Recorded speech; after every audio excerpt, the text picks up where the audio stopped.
wawandiiseko ko mu kitabo.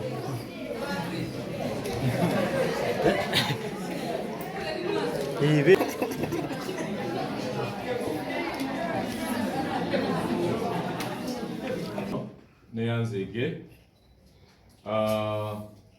olunaku olwaleero mukuŋŋaanye wano ku Kisaasi College School. Ensonga lwaki muli wano kwe kwagala okwongera obategeeza n'obakakasa nti twagala okuwa omukisa ogw'enjawulo abaana ab'obuwala okwongera okusoma, ate era n'okwongera okutumbula ebitone eby'abaana. Omuwala ono Felista koza amannya agenda bakuyita Nanyanzi Faith, naye ate lyakosa ne musinga okumanya ly'eryani? Felista the Superstar. Akati agamanya gakozesa. Twagala okusooka okwebaza aba Student Lupareria abakutte ku mwana ono mu primary era gyatulidde P7 Kapala Parents, Madam Kato ne Student Lupareria Company mwenna twagala obebaza mukulu Student ne banno. Era bwe yamaze P7 ng'akoze bulungi yafunye 13. Wafunye meka? Nafunye 13. Aha. Yadde akoze bulungi. Specific yagimisize n'akabonero kamu kokka. Taata we n'atuukirira n'agamba nti baafuna omukisa ku Kampala Parents. Naye omwana agenda kusoma wa mu secondary. Taata we n'ajja n'akubira essimu wiiki nga emu emabega n'ambuulira ku mwana ono. Ne mugamba nga Kisaasi College School tuyamba tugezaako okulaba nti bannayuganda ab'enjawulo tubawa emikisa egy'enjawulo okulaba nga basoma. Naye ate nga Kisaasi College School tulina bursary za mirundi 3 zituyamba ku bazadde. Eya academics omwana ng'asomye bulungi, eya talent omwana alina ekitone mu mizannyo egy'enjawulo wamu n'ey'empisa. Kati tubigatta tulaba wo omwana ono wayinza okuwa. Naye twagenza okulaba nga Felista alina ekitone mwana muto naye ng'ate muzeeyi we ayagala okuyambibwako. So ne tukkiriza nga Kisaasi College School nti omwana ono Felista tumuwa omukisa, era olwaleero Felista lwalipootinze okutandika okusoma mu senior 1 mu Kisaasi College School era anyumye bulungi nnyo mu yunifoomu ye. Naye ng'ate twamugambye taata we tujja kuyamba Felista ebbanga lyonna Katonda ly'anaaba nga atuwatadde mu nsi nga tukyali balamu nga tukyalina obusobozi nga Felista akyagala okusoma nga ne mukadde we bakyasobola okutambulira awamu. Ate era si byakusoma byokka, Felista ajja kubangulwa mu bintu ebyenjawulo nga tuyita ate mu mukutu omulala ogwaffe ogwa Kisaasi College School ogwa Stepping Stone. Dr. Anifa Namasengendo wajja okunnyonnyola. So twagala okumuwa kye tuyita holistic life kubanga bino byalimu enkya biggwaawo. Twandyagadde nnyo okulaba nti omwana ono okusoma kwe kuba kukulu nnyo.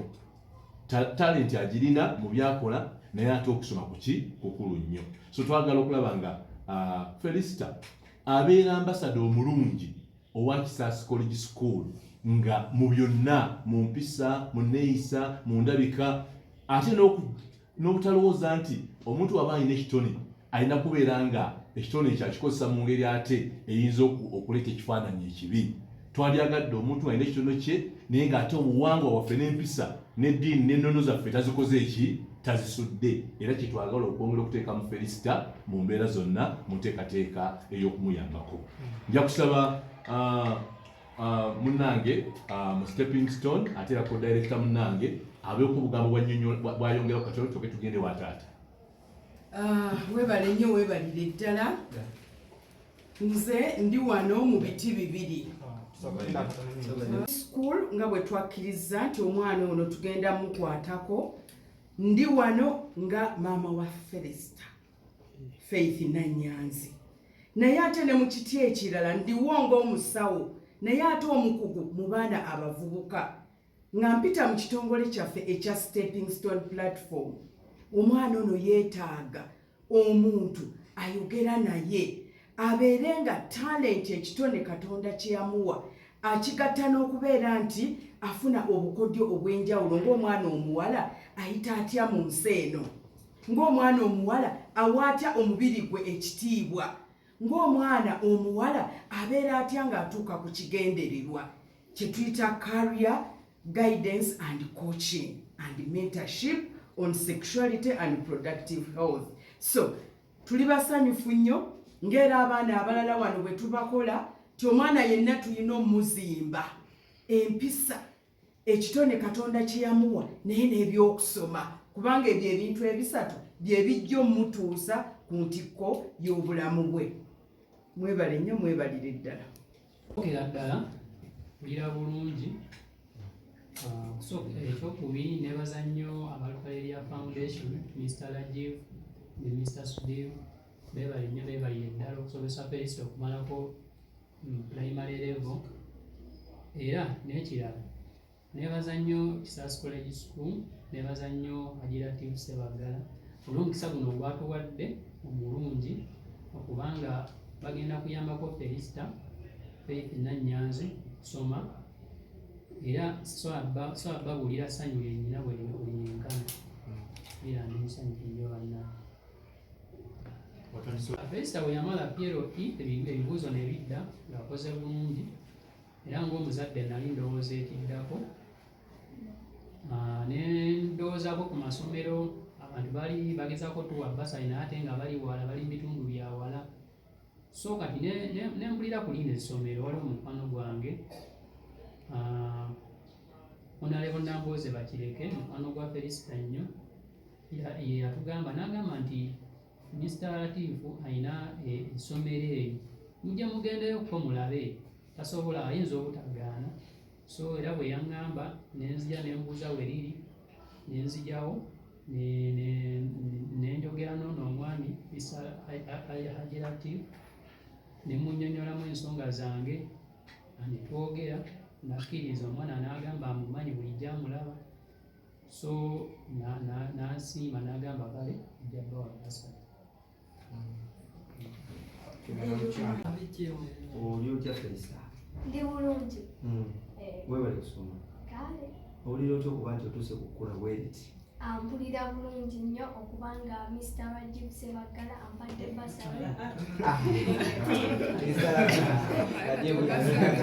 Ekirungi bonna abagassemu tuddamu. N'abagassa Latifi.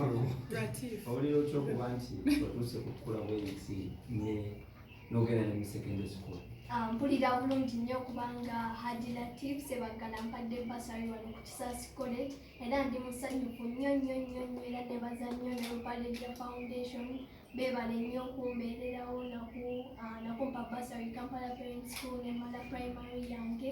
Beebaza nnyo era nebaza ne Haji Latifi Sebagala okubanga naye ampadde Bursary neeyongereyo mu secondary banaye nebaza ne daddy wange ambeereddewo era mwagala nnyo. Kandi mukwogera kwatugambye akuwadde obwambasada obeera ambasada w'essomero ogenda kutumayo kyo kino ekintu kyokuba nti oli ambasada w'essomero ng'ate nebwe olina okutambulanyiza. Nja bikwasaganya kubanga era bulijjo mbikwasaganya music n'okusoma. Mu weekdays jabba nsoma then music wa mu holiday oba mu weekend oba ku Sunday bwe mba nfunye obudde. Essomero lyozeemu lya basiraamu tofunye wombeera mu kwambala? Kubanga lya ddiini ebiri naye tewali buzibu.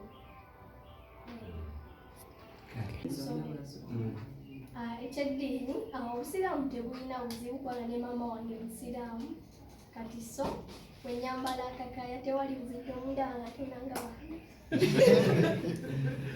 Gikoze ekibuuzo kyange bino byatukulerumu lwaki mu baana bonna abazze abatudde kisebere makogwe lwaki osazeewo okulonda Felista? Kyanjawulo ki ekyo kyalina? Si Felista yekka muwala waffe ono nti bwe tuyambye KISAASI College School eyambye abaana bangi okuba bwe yatandikibwawo era siyinza kumanya muwendo. Naguno omwaka gwennyini tulina Bursary ze tugabye mu baana abasukulu bannaabwe mu kusoma ku senior 1 ne ku senior 5. Kakati taata wa Felista bwe yatuukiridde n'abeera nga Felista agwa mu category ey'abaana be tuyamba abalina talents zaabwe zitayagala kutuulira. Ate bw'abeera mwana muwala ne tubeera nga twagala okulaba nti omwana omuwala ayongera okusitulwa mu nteekateeka y'okusoma. Felista ayagala nnyo okusoma era mu bimu bye twabadde tumubuuza mu interview yaffe yatulaze nti Felista ayagala kukola ki? Okusoma. Ate nga twalabye obukakkamu bw'alina n'empisa ne tulowooza nti abaana bano abato nga Felista bwe tubakwatako ne tubeera nga ebitone Katonda by'abawadde tubiruŋŋamya mu mbeera zonna ez'okugamba nti omwana omuto alabe Felista nga ayambala bulungi, tamansula, nga yeewa ekitiibwa, kiba kirina message nnene nnyo nga bwe tulaba mulimu abayimbi bannaffe abamu ng'ennyambala yaabwe ya kitiibwa era ng'olabira ddala nti omurespectinga olw'ennyambala ye nga mukyala n'osanga ate abakyala abamu abaweebuuse mu nnyambala. Twagala Felista abeere omu ku abo abaana abato abamanyi okwambala obulungi abateesittaza ate ng'alina empisa. Kyengenda okubuuza wakyogeddeko dda naye for the record mbadde nsaba kamera zonna ezitunuddemu oyongere okukatiza ku nsonga ya Bursary bbanga lyemugenda okukwatira omwana w'obuwala.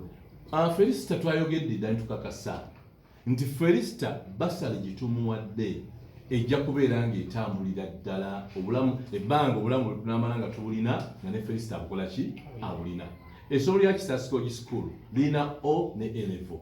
Kiba kitegeeza nti byonna nga bitambudde bulungi Felista ffe okumuggyako engalo tujja kukola nga Kampala Parents bwe yakoze ne muhanding over eri secondary. Twandyagadde Felista tumuhanding over eri university insha Allah abeere ng'akola ki? Nolwekyo emyaka gyonna ebbanga ly'alamala nga Felista ayagala okusoma empisa nnungi tukyakolagana bulungi ne taata we ajja kubeera nga asomera ddala ku KISAASI College School ng'abaana be basomedde ku Bursary ne bamala emyaka 6 emyaka 4 emyaka 2 nga KISAASI College School yebaweeredde. Nolwekyo Felista assurance tugimuwa tajja kusoma mu KISAASI College School ebbanga lyonna inshallah.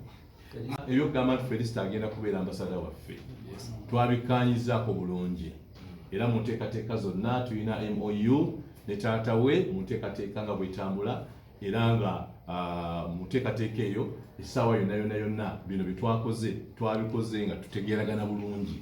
So nolwekyo obwambasada bwe tugamba mu Felista eri generation eri abaana banne abato ng'obwambasada obwo bugenda kubeera nga butegekebwa kubanga mwana muto kyo twagala banaaba ayise mu stepping stone egenda okumubangula n'omugunjula asobole okubeera nti lumu ajja kugendako mu primary school oba secondary school abulire abaana obukulu bw'okweyisa obulungi. Tulumbiddwa olwaliro mu masomero emize emikyamu, emize egy'okuvuga empanka, emize egy'okwonoona abaana. Twagala okutereka Felista ng'ajja kusobola bulungi nnyo nti agenda mu ssomero ly'egindi asomese abaana abawala mu neeyisa yaabwe, asomese abaana abalenzi, asomese abantu ab'enjawulo nga babeera ambasada w'abato okubeera nga bavaamu emize egyo gibaleeteddwamu bannaffe bakyeruppe n'abalala. Kyembasuubiza ngenda kweyisa bulungi era ngenda soma bulungi nnyo era ngenda kweyisa bulungi sijja swaza ssomero. Era nja kusaba ne taata wa Felista ateekeko wano omukono